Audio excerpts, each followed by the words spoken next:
नमस्कार, मेरा नाम है जयंती झा और आप देख रहे हैं राष्ट्रीय समाचार। पहले एक नजर हेडलाइंस पर। कोकाटे के इस्तीफे से लेकर भाईंदर में तेंदुए के घुसने तक और ड्रग्स रैकेट तक, सीट बंटवारे पर बोले सीएम फडणवीस, कहा सभी मामलों पर हो रही चर्चा। बीएमसी चुनाव से पहले ठाकरे सेना पर किरीट सोमैया का तीखा हमला, वोट जिहाद का आरोप। राजगीर महोत्सव आज से शुरू, कैलाश खेर देंगे संगीतमय प्रस्तुति, पहुंचे राजगीर। 4 लेन की मांग को लेकर गडकरी से मिले मंत्री संजय सिंह, काम का दिया भरोसा। महाराष्ट्र के मुख्यमंत्री देवेंद्र फडणवीस ने कई मुद्दों को लेकर बयान दिया है। माणिकराव कोकाटे से लेकर सातारा ड्रग्स रैकेट में डीसीएम एकनाथ शिंदे के नाम तक, महायुति में सीट बंटवारा और मुंबई से सटे भाईंदर में तेंदुए के घुसने से जुड़े तमाम मुद्दों पर देवेंद्र फडणवीस ने क्या कहा है, सुनिए।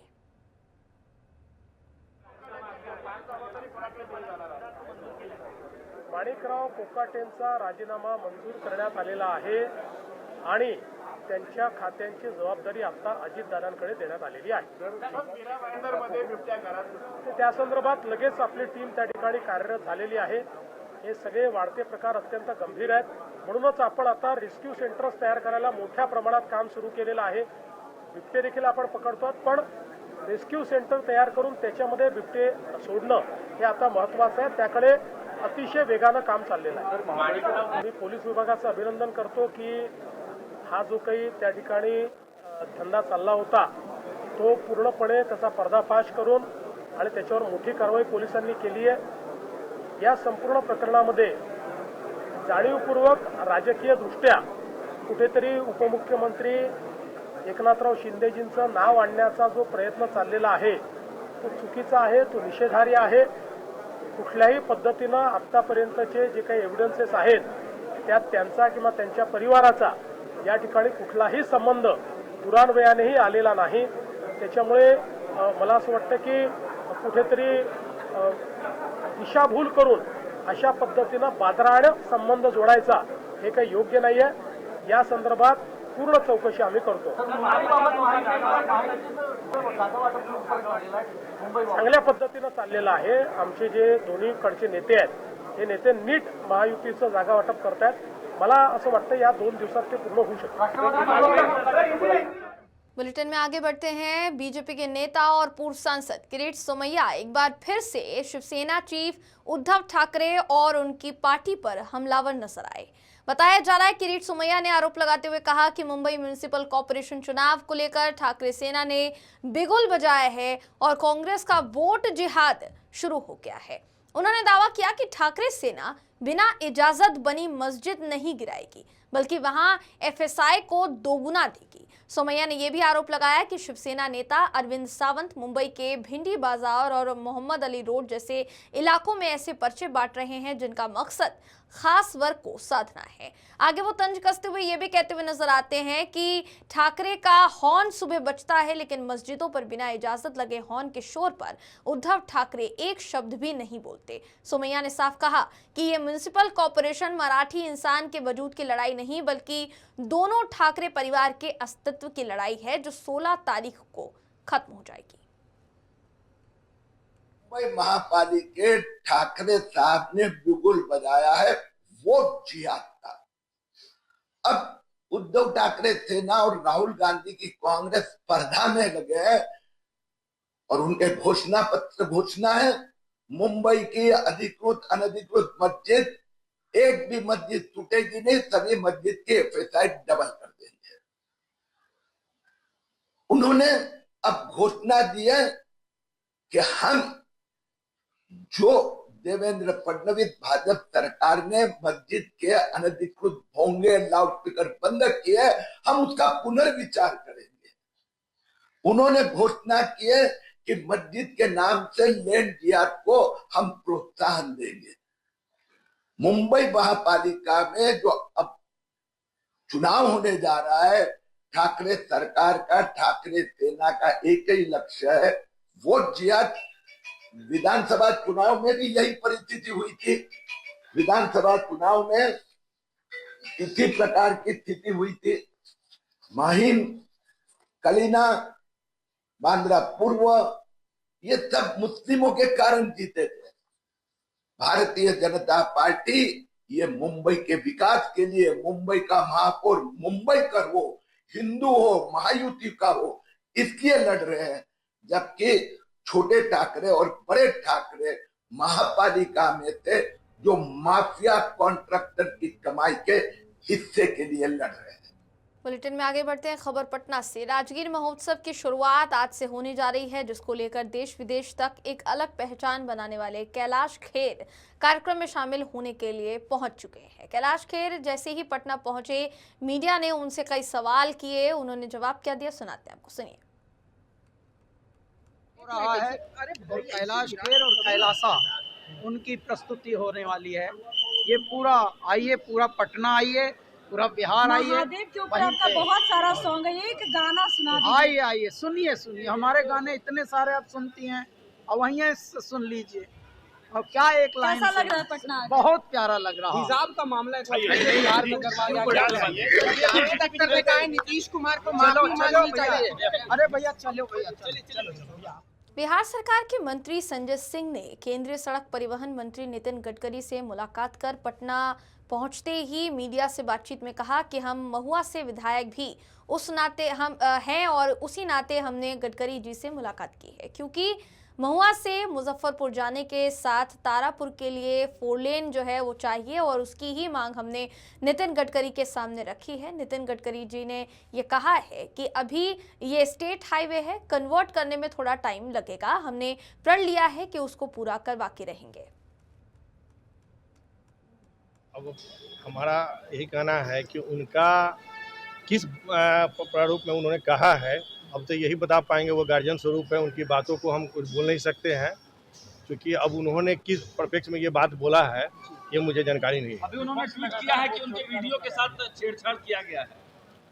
देखिए, वीडियो के साथ छेड़छाड़ तो मतलब कभी भी जैसे सोशल मीडिया पे है, कोई हैक कर लेता है, कहीं भी मतलब आज के डेट में AI वीडियो बना लेता है, तो वो सब चीज़ तो होते रहता है। वो निश्चित रूप से जैसे इसके पहले वाले 2020 के चुनाव में मेरे भी ID को हैक करके और लोगों ने मतलब पैसा मांगने का काम या फिर बहुत सारा ये किया, तो ये सब तो होते रहता है। AI का आज का डेट में कुछ भी संभव है। विपक्ष ले रहा है कि इसी सब चीज़ों से चुनाव जीते हैं आप लोग। देखिए, विपक्ष के पास ना कोई मुद्दा है, मुद्दा विहीन है विपक्ष।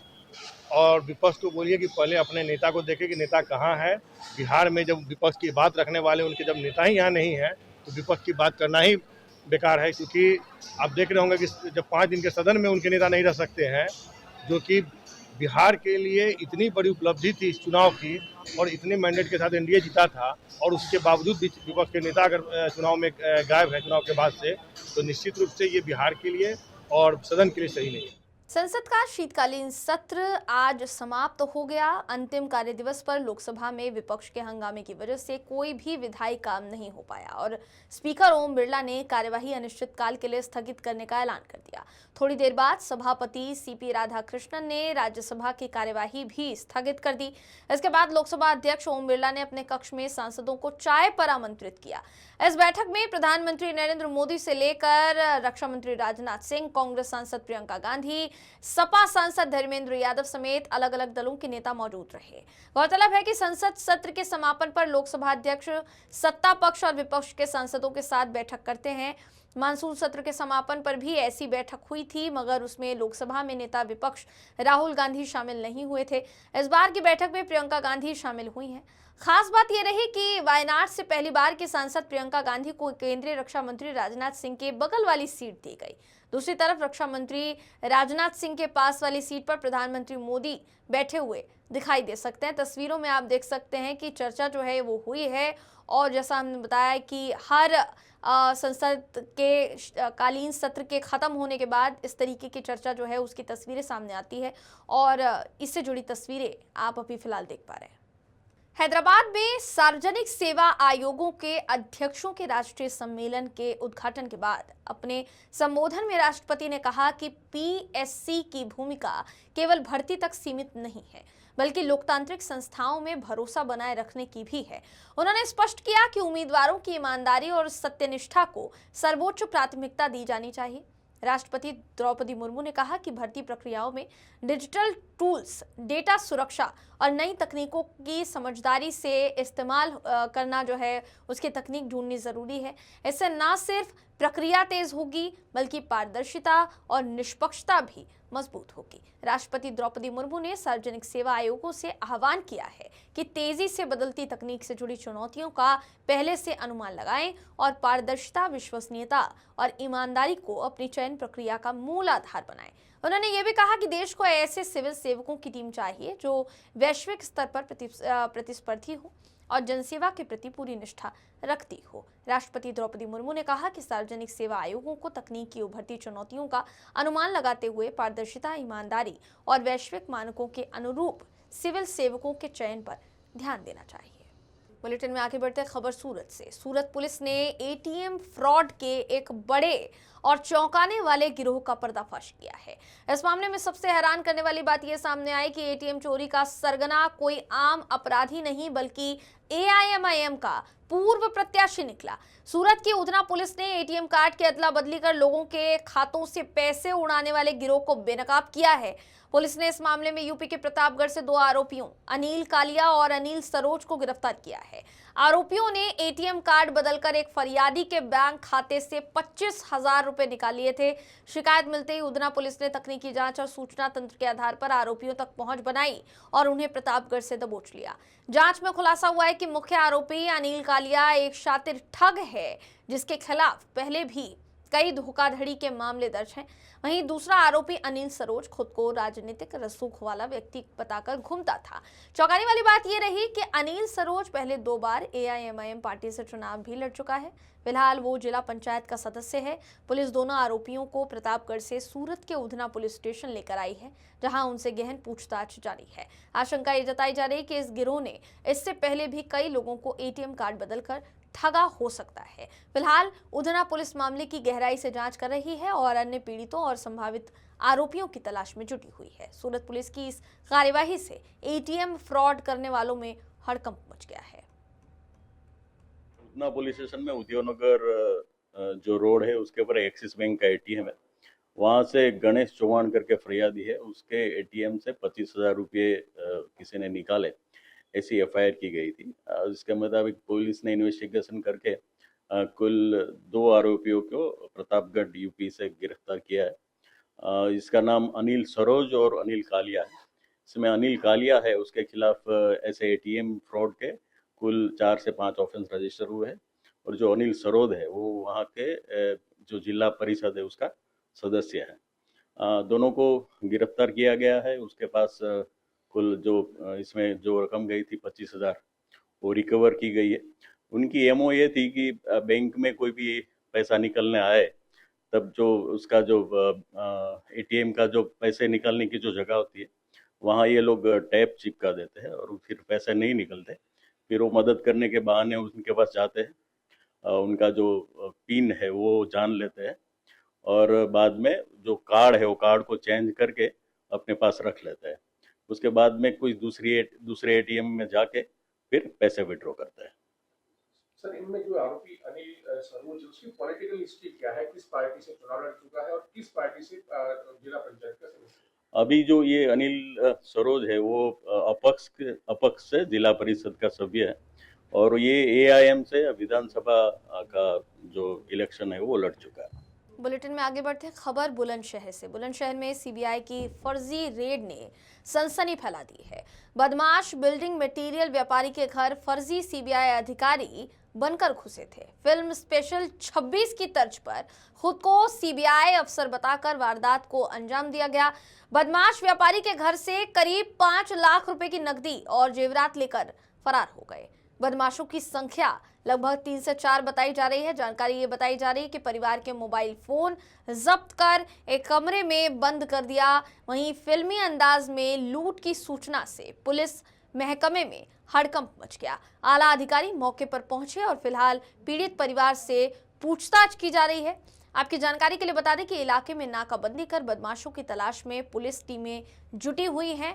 पूरी वारदात अनूप शहर क्षेत्र के मोहल्ला पोखर की बताई जा रही है। पुलिस और वकील की मिली भगत उजागर हुई है। किम ग्रामीण पुलिस थाने के पीआई प्रवीण जाडेजा और वकील चिराग गोंडलिया को 3 लाख रुपए की रिश्वत लेते हुए अहमदाबाद एसीबी ने रंगे हाथों गिरफ्तार किया है। आरोप है कि केस में गंभीर धाराएं न जोड़ने के बदले रिश्वत मांगी गई थी। सूरत के एसीबी के अधिकारी ने मीडिया से बातचीत करते हुए बताया कि पुलिस इंस्पेक्टर और वकील 3 लाख की रिश्वत लेते हुए एसीबी पुलिस द्वारा गिरफ्तार किए गए हैं। उन्होंने बताया कि इस केस में कार्यवाही से राहत देने और धाराएं न जोड़ने के बदले पीआई प्रवीण जाडेजा ने 10 लाख रुपए की रिश्वत की मांग की थी। करीब 90,000 रुपए वेतन पाने वाले पीआई द्वारा भारी भरकम रिश्वत मांगने पर मामला 3 लाख रुपए में तय किया गया, लेकिन शिकायतकर्ता रिश्वत देने के पक्ष में नहीं था और उसने अहमदाबाद एसीबी से संपर्क किया। इसके बाद एसीबी ने जाल बिछाया और मीडिएटर बने वकील चिराग गोंडलिया समेत पीआई को 3 लाख रुपए की रिश्वत लेते हुए रंगे हाथों पकड़ा है। फिलहाल मामले की आगे की जांच सूरत एसीबी इकाई को सौंप दी गई है। समस्तीपुर में आज करीब 10 से 13 किलोमीटर की रफ्तार से हवा चल रही है, जिससे जो सीधे तौर पर जो जनता है, जो आम नागरिक हैं, वो ठंड का सामना कर रहे हैं। कोहरे की वजह से विजिबिलिटी बहुत ही कम हो गई है। 100 मीटर की विजिबिलिटी बताई जा रही है। ठंड की वजह से लोग घरों में छुपकर जो है बैठे हैं। सड़कों पर गाड़ियों की रफ्तार जो है वो थम सी गई है। स्कूल कोचिंग जाने वाले बच्चे जो हैं वो काफ़ी परेशानियों का सामना कर रहे हैं, जिसकी वजह से स्कूलों द्वारा भी निर्णय लिया गया है कि स्कूल जो है वो ज़्यादातर बंद ही रखे जाएंगे। नगर निगम हो या जिला प्रशासन की तरफ से शहर से लेकर गांव तक कहीं भी इस कड़ाके की ठंड के अलाव की जो व्यवस्था है वो नहीं की गई। मौसम विभाग ने लोगों को सुबह और रात के समय सावधानी बरतने की सलाह दी है। कटिहार के फलका थाना क्षेत्र में हुई गोलीबारी कांड के एक फरार अभियुक्त को पुलिस ने गिरफ्तार कर लिया है। जहां एसडीपीओ सदर रंजन कुमार सिंह ने प्रेस कॉन्फ्रेंस में बताया कि गुप्त सूचना के आधार पर कोढ़ा थाना क्षेत्र में छापेमारी कर गौरव कुमार झा को हथियार के साथ पकड़ा गया। उन्होंने बताया कि 10 नवंबर 2025 को ग्राम फुलडोभी मुशहरी टोला में विनोद सिंह के घर पर अंधाधुंध फायरिंग की गई थी और उनकी बेटी मधु कुमारी गंभीर रूप से घायल हो गई थी। गिरफ्तार अभियुक्त की निशानदेही पर घटना में प्रयुक्त एक देसी कट्टा भी बरामद किया गया है। एसडीपीओ ने बताया कि आरोपी का आपराधिक इतिहास रहा है और अन्य फरार आरोपियों की गिरफ्तारी के लिए पुलिस की छापेमारी लगातार जारी है। 10/11/25 को जो है फलका थाना अंतर्गत फुलडोभी गांव में जो है गोलीबारी हुई थी, जिसमें मधु कुमारी गोली से जख्मी हुई थी, जिसके बाद फलका थाना में कांड दर्ज किया गया, जिसमें कि प्राथमिक अभियुक्त एक रंजीत था, दूसरा अप्राथमिक अभियुक्त सुपरविजन में नाम आया गौरव जाकर। इसका क्या कुछ आपराधिक इतिहास रहा है? नहीं, इसका काफी आपराधिक इतिहास है। कई कांड में पहले एनडीपीएस एक्ट में भी जेल गया, आर्म्स एक्ट में भी है। दिनांक महाराष्ट्र की राजनीति में फिर एक बार भूचाल आ गया है। अजीत पवार के नेतृत्व वाली एनसीपी के लिए मुसीबतें जो हैं वो खत्म होने का नाम नहीं ले रही हैं। अभी पार्टी सरपंच हत्याकांड मामले में धनंजय मुंडे के इस्तीफे के सदमे से पूरी तरह उबर भी नहीं पाई थी कि अब एक और कैबिनेट मंत्री पर गिरफ्तारी की तलवार लटक गई है। राज्य के खेल मंत्री माणिकराव कोकाटे फ्लैट घोटाले में बुरी तरह फंस चुके हैं। कोर्ट ने उन्हें तत्काल राहत देने से इनकार कर दिया है और गिरफ्तारी वारंट जारी कर दिया है। महाराष्ट्र में एनसीपी के वरिष्ठ नेता और मंत्री माणिकराव कोकाटे का इस्तीफा राज्यपाल ने मंजूर कर लिया है। इस साल ये एनसीपी के दूसरे मंत्री का इस्तीफा है। इससे पहले धनंजय मुंडे ने अपना इस्तीफा दिया था। माणिकराव कोकाटे के इस्तीफे के बाद राजनीतिक हलचल तेज हो गई है। बीजेपी सांसद निशिकांत दुबे ने संसद में कथित असंसदीय और खराब आचरण को लेकर विपक्ष के 8 सांसदों के खिलाफ विशेषाधिकार हनन का नोटिस दिया है। नोटिस में आरोप लगाया गया है कि इन सांसदों ने सदन की गरिमा को ठेस पहुंचाया है और उनका व्यवहार संसदीय मर्यादाओं के खिलाफ रहा। निशिकांत दुबे ने मांग की है कि संबंधित सांसदों को अगले सत्र की कार्यवाही में भाग लेने से रोका जाए। इसके साथ ही नोटिस में उनके कथित हिंसक आचरण का जिक्र करते हुए ये भी कहा है कि आवश्यकता पड़ने पर उनका इलाज आगरा या कांके में जहां भी संभव हो कराया जाए। इस नोटिस के बाद संसद के भीतर सियासी माहौल और ज्यादा गर्मा गया है। सत्य, अहिंसा, ईमानदारी, इसका जो पाठ हम लोगों को पढ़ाया है, इस कारण से हमने 8 सांसदों के खिलाफ प्रिविलेज नोटिस दिया है। चाहे वो हैबी हो, चाहे वो ज्योतिमनी हो, चाहे वो सेंथिल हो। और हम स्पीकर साहब से डिमांड करेंगे कि ये सेशन तो अब आज ख़त्म ही हो जाएगा, लेकिन अगला आने वाला जो बजट सेशन है उस बजट सेशन तक इन लोगों को संसद की कार्रवाई से बाहर रखी और ये जिस तरह से एक्टिविटी कर रहे हैं, मुझे लगता है कि बापू के सिद्धांतों को तिलांजलि देते हुए ये वहाँ के कर्मचारियों की हत्या भी कर सकते हैं, मारपीट कर सकते हैं, हिंसक हो सकते हैं। तो ये सभी हिंसक हो गए, इनको मानसिक इलाज के लिए जो है कांके या आगरा जहाँ भी दिखाना हो वहाँ दिखाना। निशिकांत जी, आपने एक अच्छी बात। खबरों का सिलसिला यूं ही जारी रहेगा। वक्त है एक छोटे से ब्रेक का। देश और दुनिया की तमाम खबरों के लिए देखते रहिए राष्ट्रीय समाचार।